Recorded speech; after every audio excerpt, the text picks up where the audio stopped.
Chères auditrices et auditeurs, chaque mois dans la chronique de culture scientifique des associations Doctovergne et AstuScience, nous recevons Marie-Catherine Mérat, journaliste scientifique, pour décortiquer l'un des points d'actualité de la science. Et ce mois-ci, nous nous intéressons au virus géant même. Bonjour Marie-Catherine. Bonjour.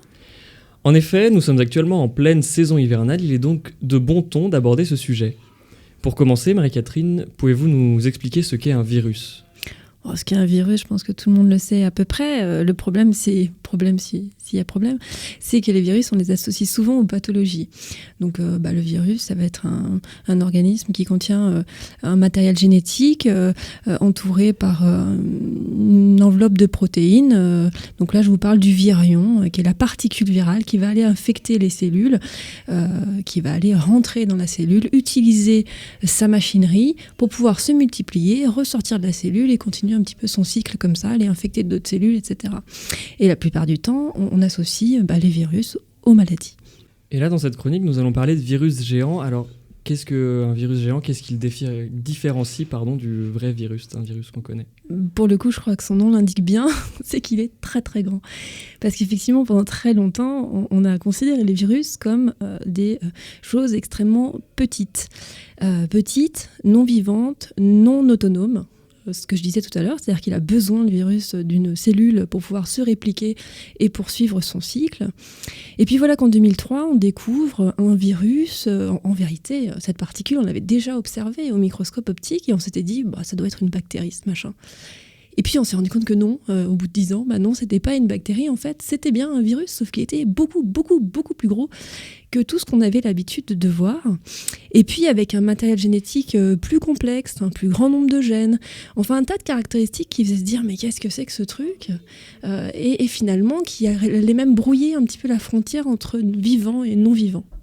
Un virus, jusqu'alors, on considère que ce n'était pas vivant parce qu'il n'est pas capable de vivre en dehors d'une cellule, c'est-à-dire sans l'infecter. Pourquoi ? Parce qu'en fait, il lui manque quelque chose de fondamental, notamment ce qu'on appelle le ribosome, qui est un petit peu la machine à produire des protéines dans une cellule.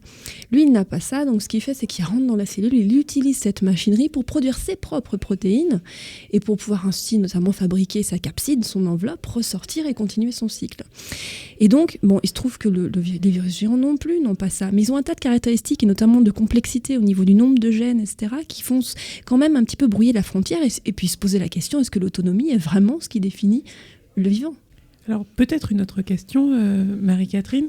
Donc on parle de virus géants, et est-ce que ça signifie que plus tard, on pourrait envisager des virus autonomes et qui seraient donc plus dangereux pour amener des pathologies ? Alors, la notion de dangerosité, pour l'instant, elle n'a absolument pas été montrée. Effectivement, déjà, on s'est dit, où est-ce qu'ils sont, ces virus géants ? Ils sont un peu partout dans l'environnement, on les trouve dans l'océan, etc. Ils seraient peut-être même, on en aurait peut-être même chez l'homme. Et pour l'instant, on n'est pas capable de dire s'ils sont pathogènes ou pas. A priori, pour l'instant, on pense que non. Est-ce qu'on pourrait faire des virus autonomes ?